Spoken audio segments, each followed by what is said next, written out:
ఆడపడుచులందరికీ, ఆంధ్ర నుంచి స్థిరపడ్డ ఆడపడుచులందరికీ, ప్రతి ఒక్కరికి పేరు పేరున హృదయపూర్వక నమస్కారాలు. మీ విలువైన సమయం ఇక్కడికి ఇచ్చినందుకు. పని మధ్యలో ఉన్న ఎందుకు మీరు అడగగానే ఎందుకు ఈ సమయం కేటాయించానంటే, మీ ప్రేమ అలాంటిది, మీ అనురాగం అలాంటిది. తెలంగాణ మీరు అడిగిన ఇవన్నీ కూడా నాకు చాలా లోతైన ఆలోచనలు పడేస్తున్నాయి. జనసేన పార్టీ పెట్టింది తెలంగాణ, హైదరాబాద్లో. తెలంగాణలో పెట్టాను జనసేన పార్టీ. ఆ రోజు నేను పెట్టేటప్పటికి అది ఉమ్మడి రాష్ట్రంగా ఉంది. ఇంకా విభజన ప్రాసెస్ ఇంకా పూర్తి అవ్వలేదు. ఆ రోజున ఒక దేశానికి చెందినవాడిని, ఒక ప్రాంతానికి చెందినవాడిని కాదని నేను నమ్మేవాడిని. నేను దురదృష్టవశాత్తు స్థానిక రాజకీయ పరిస్థితులు కానీ ఒక మాట అనే పరిస్థితి రాకూడదు. మీ అందరికీ చాలామందికి మీరు అడిగిన ప్రశ్నలకి ఇది ఒక్కలో ఉన్నదిగా చాలా మందిలో ఉన్నది. అందుకని మిమ్మల్ని ఉద్దేశిస్తూ కూడా 10 మందికి నేను తెలియజేసుకుంటుంది. ముఖ్యంగా తెలంగాణలో ఎందుకు పార్టీ నిర్మాణం అంత తొందరగా జరగలేదంటే, ఒకటి, నేను దశాబ్దాలుగా తెలంగాణ రావాలి, తెలంగాణ ఏర్పడాలి అన్న చాలామంది బలిదానాలకి నేను గౌరవం ఇచ్చి నేను అంత వెంటనే ముందుకు తీసుకెళ్ళలేదు పార్టీని ఇక్కడ. అంతేగాని చేయకూడదని కాదు, కొంత సమయం ఇవ్వాలి అనిపించింది నాకు. మనల్ని ఎవరు అంటే మిగతా పార్టీలని అన్నట్టుగా మనం అనిపించుకోకూడదు. తెలంగాణ అంటే చాలా ప్రేమ ఉన్నాను. ఈ నేల నాకు చాలా ధైర్యాన్ని నింపింది నేల, రాజకీయ చైతన్యాన్ని ఇచ్చింది నేల, తెలంగాణ నేల. 2009లో అప్పటి రాజకీయ ప్రస్థానం ఉన్నప్పుడు చాలా విరివిగా తెలంగాణలో తిరిగాను. గ్రేటర్ హైదరాబాద్లో తిరిగాను, పూర్తి తెలంగాణలో మొత్తం తిరిగాను. నలుమూలలు తిరిగాను తెలంగాణ. అనుభవాలు చాలా గాఢమైనవి. తెలంగాణలో, తెలంగాణ ప్రజానీకంలో కానీ, తెలంగాణ యువతలో కానీ, తెలంగాణ ఆడపడుచులో కానీ చాలా బలమైన భావోద్వేగం ఉంటుంది. చాలా బలమైన భావోద్వేగం ఉంటుంది. అది ఎలాంటిదంటే, పోరాటం చేయడానికి సిద్ధంగా ఉంటుంది నేల. దానికి కారణం నిజాం రూల్లో రజాకారులు దురాఘాతం దగ్గర నుంచి దేశమంతా 1947 ఆగస్టు 15న పండుగలు జరుపుకుంటా ఉంటే తెలంగాణకి ఆ పండుగ రావడానికి 2 సంవత్సరాలు పట్టింది. సో చాలా అలాగే రకరకాల అప్పటి ఫ్యూడలిస్టిక్ పరిస్థితులు కూడా ధైర్యంగా ఎలాంటి సమస్యలను ఎదుర్కొనే నేల ఇది. సో అందుకని ఇక్కడ నాకు ఆ కనెక్ట్ చాలా బలంగా ఉంటుంది. కాబట్టి దురదృష్టవశాత్తు ఇక్కడున్న ప్రత్యేక రాజకీయ పరిస్థితులు 2014కి నేను కావాలనే ఒక అడుగు వెనకేసాను. ఇష్టం లేక కాదు, ఆ తెలంగాణ భావాన్ని గౌరవించడానికి నేను ఒక అడుగు వెనకేసాను తప్ప ఇష్టం లేక కాదు, బాధ్యత లేక కూడా కాదు. నిజంగా చాలా చాలా గౌరవం ఉన్నవాడు ఈ నేల మీద. మీతో పంచుకోవడానికి ఒక చిన్న సంఘటన చెప్తాను, నాకు తెలంగాణ మీద ప్రేమని చెప్పడానికి. ఒకసారి 2009లో అప్పుడు ప్రజారాజ్యం పార్టీలో ఉన్నప్పుడు అనేక సందర్భాలు చెప్పాను ఈ సంఘటన. ఇంకోసారి మీతో ముందు పంచుకుంటున్నాను. ఇది ఆదిలాబాద్, అక్కడ ఈ క్యాంపెయినింగ్కి వెళ్ళినప్పుడు అప్పటి పార్టీకి సంబంధించి విషయం, అక్కడ స్థానిక అభ్యర్థికి క్యాంపెయిన్ చేయడానికి వెళ్ళినప్పుడు నన్ను మారుమూల అడవుల్లోకి ఆహ్వానించారు కొంతమంది. అక్కడ గోండు గిరిజనులు, తాండాల దగ్గర నుంచి. ఎందుకంటే వాళ్ళు మాట్లాడేది, వాళ్ళకి మన భాష రాదు వాళ్ళకి. వాళ్ళు మాట్లాడేది మరాఠీతో కూడిన గోండు భాష ఉంటుంది. కొంచెం మరాఠీ శబ్దానికి దగ్గరగా ఉంటాయి. సో నేను వాళ్ళందరితో మాట్లాడుతూ ఉన్నాను. కొంత నాకు ఆ మరాఠీ తెలిసిన కొంత అవగాహన ఉంది కాబట్టి, కొన్ని మరాఠీ పదాలు, ఆ భాష కొంత అవగాహన ఉంది కాబట్టి వాళ్ళతో మాట్లాడుతున్న వాళ్ళ భాష అర్థమవుతుంది నాకు. చాలా విసిరేసిన తాండాలు. జనరల్ అక్కడ పోలీసు కూడా వెళ్ళరు. విపరీతమైన గ్రే హౌండ్స్ అలాంటి వాళ్ళు కూడా కొద్దిగా వెళ్ళని ప్రదేశం అది. అలాంటి ప్రదేశాలు నన్ను ఆహ్వానించారు, తీసుకెళ్ళిపోయాను లోపలికి. నేను కూడా అట్లా వెళ్ళిపోయాను. నాతో పాటు వచ్చిన పోలీస్ సెక్యూరిటీ కూడా ఒక స్థాయికి వచ్చాక, మేము రాము ఇక్కడి నుంచి, మీరే వెళ్ళిపోండి అన్నాను. సరే నేను అట్లాగే వెళ్ళిపోయాను. వెళ్ళిపోతే అక్కడ 4-5 కిలోమీటర్లు తాండాలు ఉన్నాయి. అంటే ఒక 3-4 తాండాలకి ఒక తాండాల మట్టుకే నీళ్ళు ఉన్నాయి. వచ్చిన బావి లాంటిది ఉంది, చేత బావి లాంటిది. సో చేత బావి, ఇది మన దీని ఏముంటుంది, చేతు కొడుతూ హ్యాండ్ పంప, బోరింగ్, బోరింగ్ పంప్ అంటాం కదా, కొట్టుడు పంపు అంటాం.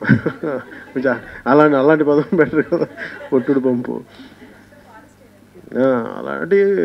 అలాంటి చోట వాళ్ళు చెప్తా ఉన్నారు, మా తాండాలు అందరూ వాళ్ళు తాండలు గొడవలు అయిపోతున్నాయి, అది ఇది మాట. ఏం కావాలని అడిగాను. అసలు మేము వచ్చాను కదా, మీరు ఏం కావాలి అంటే, మీరు ఏం అడుగుతారు, మీ డిమాండ్ ఏంటి అని అడిగితే, అంటే మీకు ఏం కావాలని అడిగితే వాళ్ళు అవి మాట్లాడుతున్న పెద్ద ఆవిడని పట్టుకొచ్చారు. ఆవిడకి ఒక 65-70 ఏళ్ళు ఉంటాయేమో.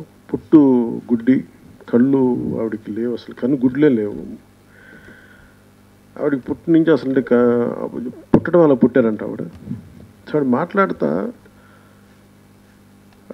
ఆవిడ అడిగింది ఏంటంటే, ఏం వద్దు హమాల పానీ పాయిజేలని, మాకు నీళ్లు కావాలని ఆవిడ మరాఠీ శబ్దాలతో కూడిన గోండ్లో మాట్లాడితే చాలా బలంగా ఉండిపోయింది నాకు. జనరల్ సహజంగా ఎనీ పార్టీ వాళ్ళు ఏమంటారు, పక్కన వచ్చేవాళ్ళం అవి చేస్తాం అని చెప్పేయండి, ముందుకు వెళ్ళిపోదాం అంటారు అంతే. నాకు అది వీళ్ళు చెప్తున్నారు కానీ నాకు మనసుకి ఎక్కలేదు. సరే ఏదో నేను తలూపి వచ్చేసాను.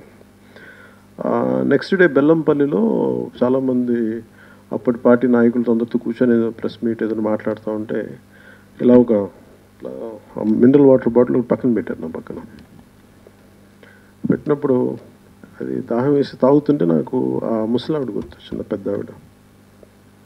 నేను అనుకున్నా, మనం ఒక 50-60 అక్కడి నుంచి అంత 60-70 కిలోమీటర్లు అనుకుంటా అంతే. ఒక 70 కిలోమీటర్లు బయటకు వస్తే నేనేమో ఇక్కడ మినరల్ వాటర్ బాటిల్ తాగుతున్నాను, వాళ్ళు నీళ్ళ కోసం పరితపిస్తున్నారు అక్కడ. చాలా బాధ కలిగింది. తాగలేకపోయాను వెంటనే. అందరిలాగే నేను వచ్చేసి చేస్తామని చెప్పి వెళ్ళిపోవాలా లేదా, అలాగే అసలు ఈ ఎస్టాబ్లిష్ చేసిన పార్టీ వస్తుందా రాదా ఏమని తెలియదు. ఒక మనిషిగా నేనేం చేయగలను అనుకున్నా. సో నాకు తెలిసిన ఒక 2-3 అక్కడ ఆదిలాబాద్లో కొద్దిమందికి ఫోన్ చేసి, మీరు ఒక మన బోరుబావి తవ్వే మెషిన్ ఒకటిను, అలాగే ఇంకొకటి కొంచెం జియాలజిస్ట్ ఎవరైనా పంపించండి, వాటర్ టేబుల్స్ ఉన్నాయో లేదా కనుక్కునే వాళ్ళంటే, అక్కడ అప్పుడు కొద్దిమంది మన ఇష్టపడే వాళ్ళు సహకరించి నేను ఖమ్మం వెళ్ళేలోపు, ఖమ్మం పర్యటన అయ్యేలోపు ఒక 4-5 రోజుల్లో ఆ తాండాకి వెళ్ళి ఒక జియాలజిస్ట్ వెళ్ళి ఇక్కడ వాటర్ టేబుల్స్ ఉన్నాయని గుర్తించి బోరింగ్ వేసి, ఆ బోరింగ్లో నీళ్లు పడ్డాయని చెప్పిన వార్త చాలా ఆనందం కలిగించింది. అంటే ఒక మనిషి, విచిత్రంగా అది నేను ఎవరికి చెప్పలేదు ఆ టైంలో. అది నేను చెప్పుకోవాలని కూడా అనుకోలేదు. అది అంటే నా ఉద్దేశం ఏంటంటే, ఇది నా తృప్తి కోసం చేసుకుంది. నేను 10 మందికి చెప్పుకోవాలని కూడా కాదు. అదేంటంటే నా మనస్సాక్షికి సమాధానం చెప్పుకోవడానికి చేసింది. అది నన్ను తర్వాత ఎవరో ఒకసారి 2014లో ఎవరో అడిగారు, జనసేన పార్టీ పెట్టినప్పుడు, ఆ తాండాలో ఉండేవాళ్ళు మీకు మద్దతు తెలిపారు అని ఎవరు అంటారు. మీకే అంటే వాళ్ళు అడుగుతుంటే, మీరు బోరింగ్ పంపించారంట కదా, బోరింగ్ వేయించారంట కదా. అంటే నాకు అనిపించింది ఆ రోజున, ఒక మంచి పని, 10 మందికి ఉపయోగపడే పని చేసి, అది మనం చెప్పుకోకపోయినా, ఒక గంధం చెట్టు తాలూకు వాసన చెట్టు కొట్టేసిన అట్లా వాసన వస్తుందో, ఒక సుగంధం తాలూకు పరిమళం, ఒక మంచి పని తాలూకు అది ఖచ్చితంగా ప్రతి ఒక్కరికి చేరుతుంది. ఒక గంధం తాలూకు ఎంత సువాసన ఎంత బలంగా వస్తుందో, అలాగే ఒక మంచి పని తాలూకు ఫలితం కూడా 10 మందికి తెలియజేస్తే మనం చెప్పుకోకర్లేదు, సహజంగా వస్తుంది. నేను అది నమ్ముతాను చాలా బలంగా. అందుకే నేను దాని గురించి ఎక్కువ, నేను చేసిన పని ఎక్కువ చెప్పుకోవడానికి పెద్ద ఆలోచించాను. అంటే నాకు ఇష్టం ఉన్నది బేసిక్గా. తెలంగాణలో మీరు ఇలాంటి మీటింగ్స్ నేను చాలా కోరుకున్నాను. నేను ఎప్పుడు కోరుకునే వరకు నేను ఎప్పుడు రాను. తెలంగాణలో ఇప్పుడు జనసేన పార్టీ పెట్టాక ఏంటి సరదా, నేను కొత్తగా ఏం సంపాదిస్తాను, నాకు కొత్తగా ఏం పేరు వస్తుంది? ఒక పొలిటికల్ పార్టీ పెట్టి 420 గాళ్ళ చేత, స్కౌండ్రల్స్ చేత నోరు తెరిస్తే పచ్చిబూతులు తప్ప ఇలాంటి వ్యక్తుల చేత మాట అనిపించుకోవాల్సిన అవసరం నాకేంటి? నాకేముంది? నేను ఇస్తుంటే ఇది నాకేమని ఎందుకు పెట్టాను పొలిటికల్ పార్టీ అంటే నా సామాజిక బాధ్యత అనిపించింది. ఒక ఎన్జిఓ పెట్టి కొద్దిమంది సహాయం చేయగలనేమో. అసలు ఇందాక మీకు చెప్పింది తెలంగాణలో నా ఆలోచనకి అంకురార్పణ జరిగింది అని అనటానికి నేను ఒక సినిమా చేశాను, తమ్ముడని. అది 100 రోజులు అయిపోతే అప్పుడు ఫంక్షన్ జరుపుకోకుండా నేనేమన్నానంటే, నల్గొండలోని ఫ్లోరోసిస్ ప్లాంట్కి ఏదైనా చేద్దాం, పాపం అక్కడ అట్లీస్ట్ ఒక గ్రామాన్ని దత్తత తీసుకొని కొంచెం మంచినీళ్ళు ఇచ్చే పని పెడదామని మనుషుల్ని పంపిస్తే అక్కడ స్థానిక రాజకీయ నాయకులు పనివ్వలేదు. మీరు ఎందుకు వస్తారు ఇక్కడికి? నాకు అనిపించింది ఒక మంచి పని చేయడానికి కూడా ఇన్ని అడ్డంకులేండి. ఒక ఎన్జిఓ వల్ల సరిపోదు, ఖచ్చితంగా ఇది పొలిటికల్ ప్రాసెస్సే కావాలి.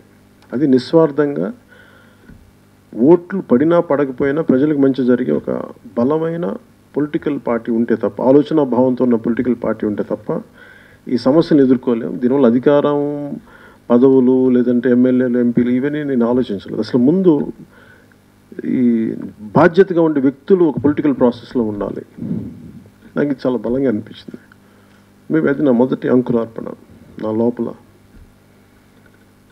అలాగే చాలా అన్యాయాలు, అక్రమాలు, అన్నిటికంటే కూడా ఒక పొలిటికల్లో రాజకీయాల్లోకి రావాలి అంటే ఓన్లీ డబ్బున్నోళ్ళు అయి ఉండాలి, వేల కోట్లు ఉండాలి, లేదంటే వారసత్వపు రాజకీయ వ్యక్తులే రావాలి. అది గ్రామాల దగ్గర నుంచి రాష్ట్రాల దాకా, దేశాల దాకా. ఈ దేశం ఎప్పుడు అట్టడుగునున్న సమూహాల దగ్గర నుంచి మధ్యతరగతి మనుషులు చదువుకొని వారి స్వశక్తి మీద బతికే ఈ వ్యక్తులు చాలా ప్రభావితం చేయగలరు రాజకీయాల్ని. వాళ్ళకి అవకాశం లేకుండా పోతుంది. ఎంతసేపు దౌర్జన్యం చేసేవాళ్ళు, రౌడీజం చేసేవాళ్ళు, నోరేసుకొని పడిపోయేవాళ్ళు తప్ప మానసిక బలంతో, ఇంటలెక్చువల్ బలంతో వచ్చేవాళ్ళని రానివ్వకుండా చేసేసాం. దానివల్ల ఈ రోజున డబ్బిస్తే కానీ ఓటు పడిన పరిస్థితికి వచ్చేసింది. ఈ పరిస్థితి మంచిది కాదు దేశానికి. నేను కూడా అందరిలాగే కూర్చొని విసుక్కుంటూ, నసుక్కుంటూ ఇలా జరగాలి, అలా జరగాలని ఒక ఆర్మ్ చైర్ థింకర్లా కాకుండా నా వంతు కృషి చేద్దామని చెప్పి, సో ఆ రోజు తమ్ముడితో జరిగిన ఆ భావన నన్ను రకరకాలుగా సమాజాన్ని స్టడీ చేస్తూ కామన్ మెన్ ప్రొటెక్షన్ ఫోర్స్ అని పెట్టాను. కామన్ మెన్ ప్రొటెక్షన్ ఫోర్స్ అని పెట్టడానికి సగటు మనిషికి గొంతు అవ్వాలి ఈ ప్లాట్ఫామ్. ఆ తర్వాత అది ఏదైనా పొలిటికల్ పార్టీ అయి ఉండొచ్చేమో నాకు తెలియదు, నేను అట్లా ఆలోచించలేదు ఆ రోజు. కానీ అది తెలుసు, ఆ రోజు చేసిన ఒక మంచి ఆలోచన ఈ రోజున అది ఎన్ని ఒడిదుడుకులు ఎదుర్కొన్న జనసేన అయింది. ఆ కామన్ మెన్ ప్రొటెక్షన్ ఫోర్స్ ఈ రోజున జనసేన అయింది. అదే నన్ను ఈరోజు మీ ముందు నిలబెట్టింది.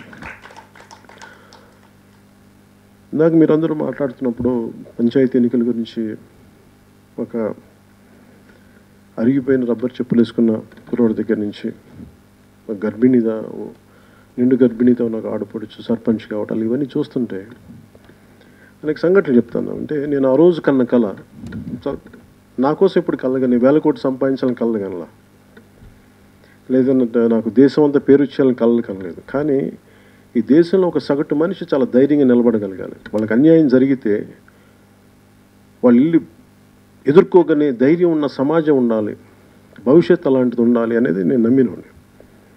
దానికి తగ్గట్టు నా వంతు కృషి చేద్దాం అన్న ఆలోచన ఈ రోజున మీకు నేను తెలియజేసుకునేది.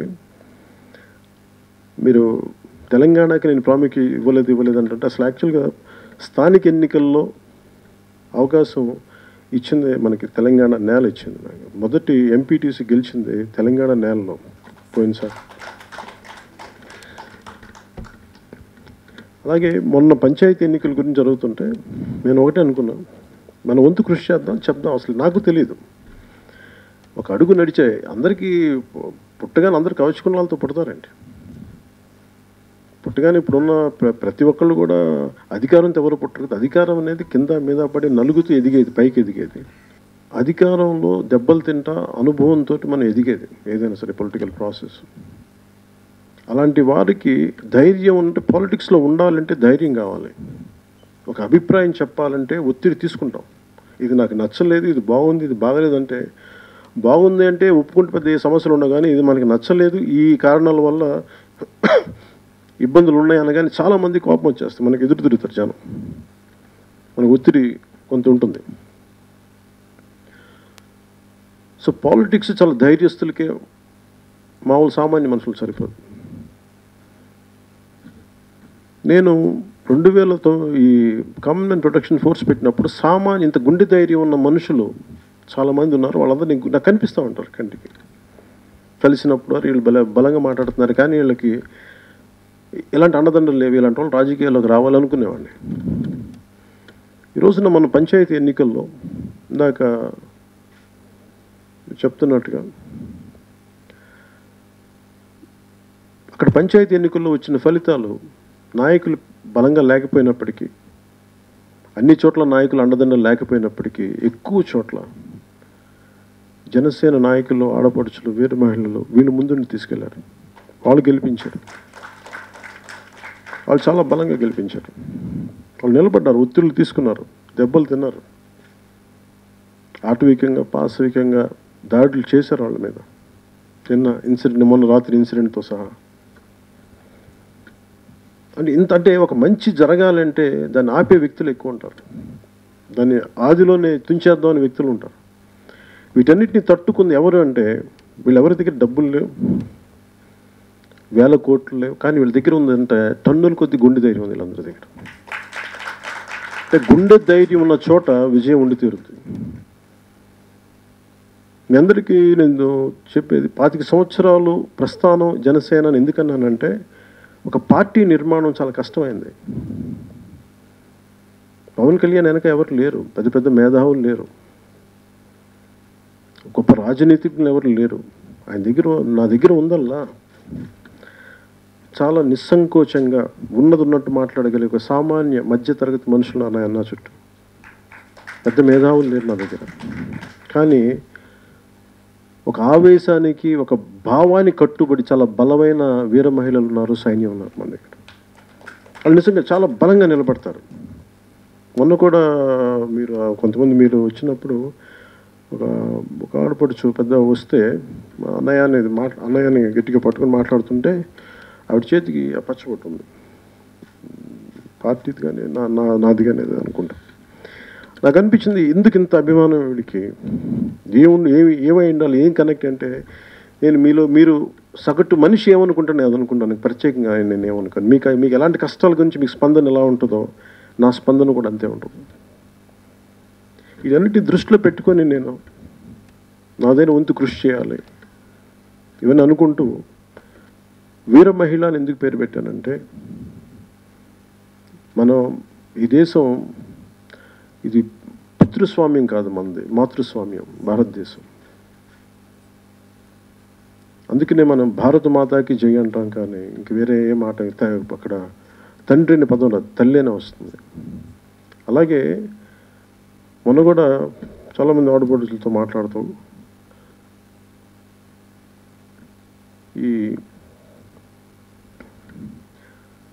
అవతారాల్లో ఈవెన్ పురుష దేవతల్లో కూడా ఈ రాక్షసులను ఎదుర్కోలేక ఫైనల్గా ఆఖరికి వాడు ప్రార్థించేది ఆదిశక్తిని ప్రార్థిస్తారు, స్త్రీ శక్తిని ప్రార్థిస్తారు. తల్లి నువ్వు రూపం తీసుకొని బయటకు వచ్చి నువ్వు చీల్చి చెండాడంటే, చెడుని చీల్చి చెండాడేది ఆదిశక్తి, ఒక మహిళ.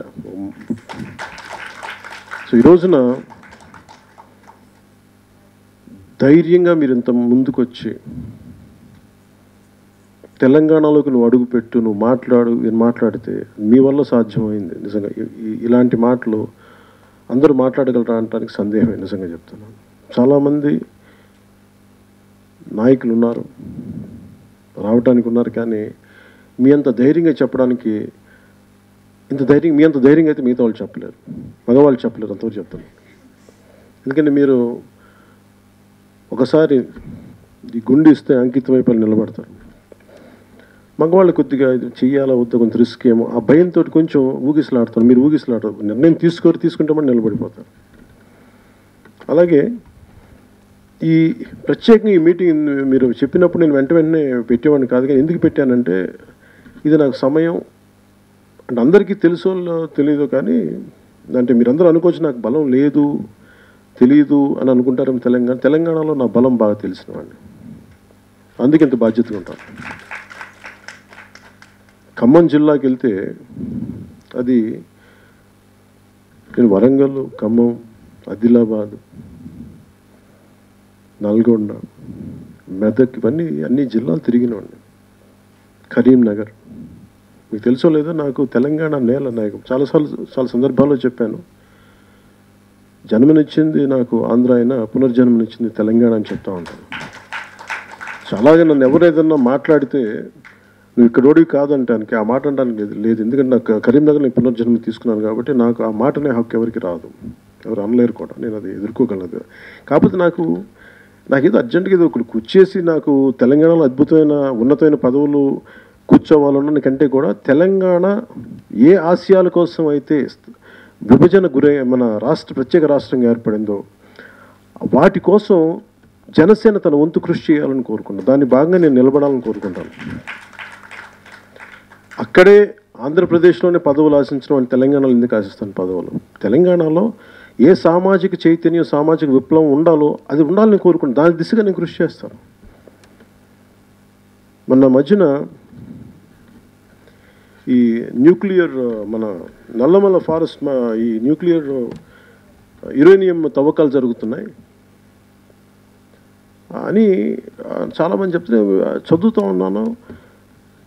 నా లెటర్లు వస్తున్నాయని చెప్పారు. సార్ నేను వింటా ఉన్నాను, పెద్ద పట్టించుకోలేదు. అంటే ఎలా రెస్పాండ్ అవ్వాలో నాకు తెలియట్లేదు. వెళ్ళాలా వద్దా మాట్లాడలేదు. ఇట్లా మీమాంసలో ఉంటే ఇక్కడ మన జర్నలిస్ట్ కాలనీలో ఉన్న అదేంటది ఇక్కడ ఏముంటుందండి మన ఆఫీస్ ఉండే ప్రశాసన్ నగర్ ఆఫీస్లో ఉంటే